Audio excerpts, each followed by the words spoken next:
Allora, riprendiamo le file del discorso. Giustamente dovevamo sentire da un po' di interviste, ne ho due o tre di interviste da farvi sentire, e poi riprendiamo anche il discorso con i piani di zona, Peto Bordignon, insomma degli aspetti anche importanti. Vediamo l'intervista a Giovanni Moro, che è un po' anche una provocazione in Sì. certo qual modo, però è interessante, seguiamolo insieme. Professore, oggi è un incontro molto partecipato tra i cittadini che ne vogliono sapere di più sul non profit. Ecco, lei ha scritto anche un libro su questo. Sì, un libro che si intitola Contro il non profit, perché capisco che i cittadini ne vogliano sapere di più, perché in effetti non si capisce di che cosa stiamo parlando. In questa categoria enorme e magmatica vengono fatte rientrare cose che sono diversissime tra loro: le associazioni di volontariato, le cooperative sociali, le parrocchie, i partiti, la Confindustria, i sindacati, le università non statali, le cliniche religiose, gli enti lirici e così via. E tutto questo, per merito solo di qualcuno, è, diciamo, coperto da un alone di benemerenza, come se tutti fossero di per sé buoni, altruisti e facessero il massimo dell'utilità sociale. Invece la situazione non è così, non solo perché c'è chi elude il fisco, imbroglia e usa questo status per farsi meglio gli affari propri, ma anche perché le attività che si fanno hanno un diverso valore sociale. Organizzare delle gite turistiche non ha lo stesso valore che fare l'assistenza domiciliare ai malati terminali, per esempio. Quindi bisogna ripensare, conoscere meglio, guardare alla realtà non con questa categoria di questo non qualcosa, non profit, ma guardarla in modo positivo e soprattutto come paese, come comunità, attribuire il massimo valore sociale alle attività e non alle organizzazioni. Questo è il punto: premiare le attività e non le organizzazioni, perché una stessa organizzazione può avere attività che hanno un valore sociale molto diverso. Premiere le Molto, attività. molto chiaro. Esatto, chiarissimo. E da questo voglio partire con voi. Infatti, uno dei punti centrali di questa linea guida, un punto che è stato toccato, però non so se sarà risolto, è guardiamo all'attività che viene fatta o al tipo di riconoscimento giuridico. Io sono dell'opinione che bisogna guardare a quello che uno fa, perché il riconoscimento giuridico ci ha portato a questa situazione magmatica. Ma in tutti i sistemi, cioè, E io sto portati parlando in tutti i di sistemi, questa cosa, cioè, di questo non abbiamo l'argomento del terzo settore speranze. nello specifico. Andiamo a puntare a selezionare il tipo di attività. Questo ragionamento a partire dalle cose di tutti i giorni. Mi rilaccio anche però all'argomento citato prima, la partecipazione. Il grande mondo del terzo settore, la diversità dal settore, chiamiamo non terzo, secondario, primario, è che, primo, si fanno le attività senza fini di lucro, oppure se ci sono degli utili questi vengono distribuiti per un concetto di far partecipare le persone, a ogni persona un voto, una testa. Quindi il concetto fondamentale della partecipazione. Dobbiamo tornare anche a questo ragionamento, al gusto di fare le cose, anche gratuite, ma il gusto di farle e partecipare, io conto, per la mia personalità, per la mia individualità.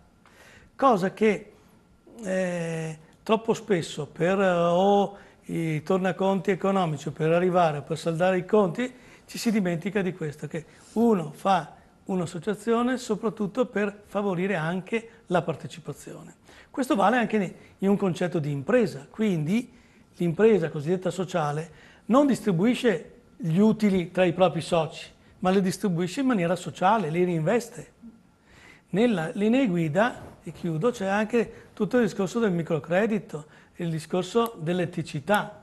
Allora, perché alcune cose sono possibili in altri paesi e non in Italia? Oggi l'Italia, per esempio, è Padova in particolare, ma il Veneto è il luogo dove qualche anno fa è sorta la prima banca etica.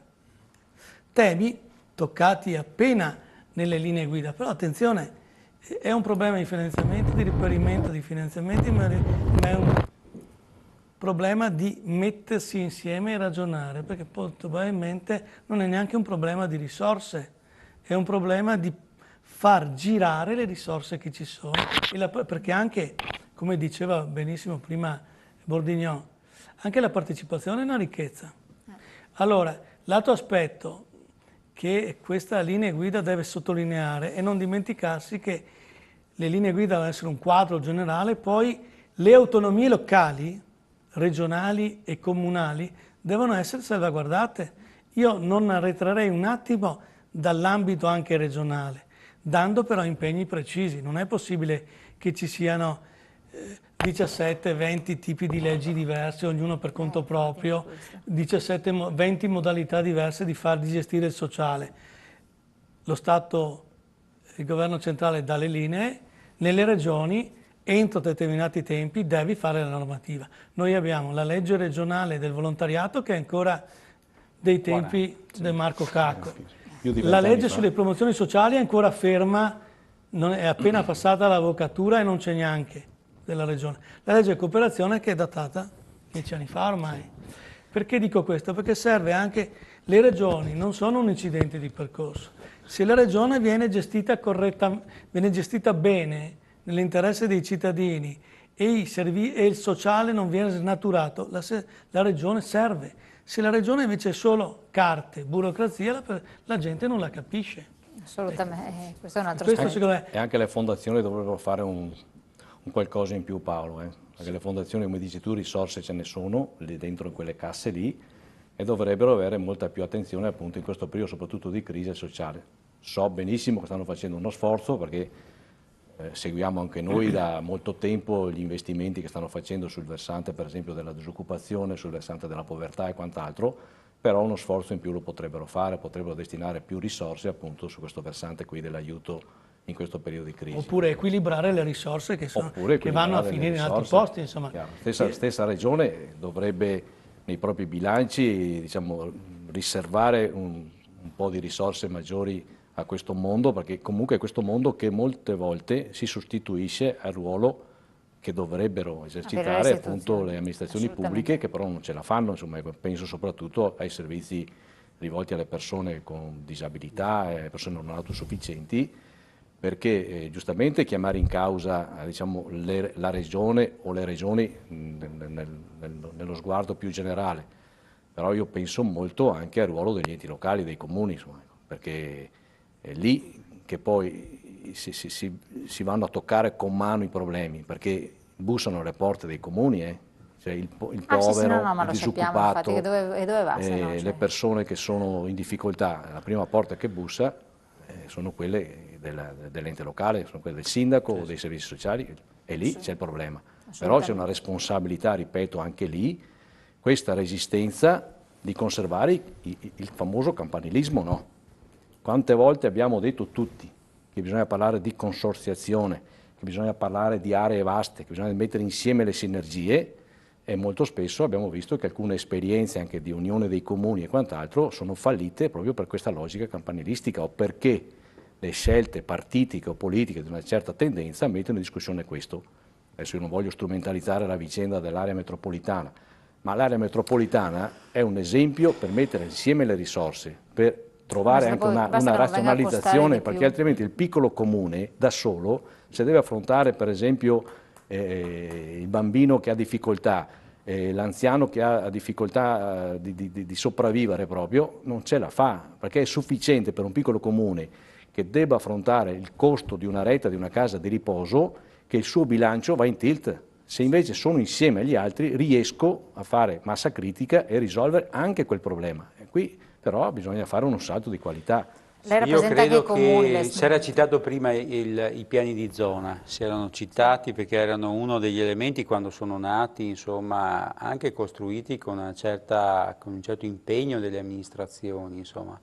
Poi in realtà abbiamo visto che nel corso del tempo, insomma, la loro revisione, eccetera, gli impegni sono diventati veramente dei luoghi dove si progettano, ma in realtà poi si sa che le cose non si progetta proprio niente. Oggi addirittura siamo arrivati, giustamente tu dici addirittura che non si progetta più, insomma, e questo è veramente un'assenza. C'è un'ulteriore assenza, secondo me, che è la grande assenza in particolare della Regione Veneta, noi soprattutto nell'area del sociale, insomma, siamo governati ancora da una legge ottocentesca, insomma, ecco.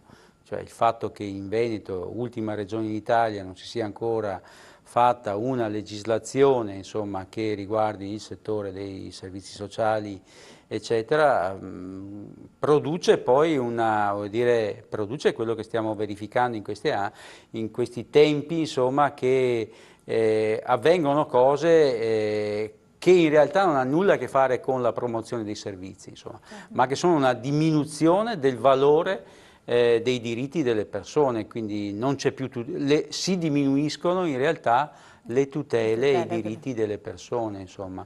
Io credo che vada fatto un grande appello perché, insomma, questa legislazione, almeno in questo scorcio finale di legislazione regionale, si arrivi almeno ad avere una vera trasformazione, in particolare in questo caso delle IPAB, insomma, ma una legge che sia una legge, insomma, portante di questo settore, che renda diritto esigibile il diritto sociale delle persone nella disabilità, nella non autosufficienza, ma di avere dei servizi e dei servizi che siano tutelati da una legislazione chiara. Altrimenti davvero poi si arriva alla giungla dove i servizi è più facile svenderli, e qua ormai esperienze dal punto di vista regionale ce ne sono tantissime, svendere parti di questi servizi anche a cooperative, ma che non sono tutelate, non hanno tutele i lavoratori, ma sono e questo è all'ordine del giorno, insomma. Ecco, io mi auguro davvero che questa finale di legislazione, ahimè, non so se ce la faremo anche in assenza di un assessore, ancora la Regione non ha nominato, non ha delegato un assessore, quindi non c'è neanche un interlocutore in qualche modo oggi in questo settore, ma bene farebbero ad arrivare a un punto. Progetti di legge ce ne sono, depositati, discussi, grande partecipazione, ma mi pare che alla fine, insomma, non si è concretizzato, insomma. Torniamo su questo discorso, vediamo anche un'intervista dopo la pubblicità che ci riprende un po' queste fila parlando appunto di regione, quindi una figura che rappresenta comunque l'istituzione regionale. Tra poco.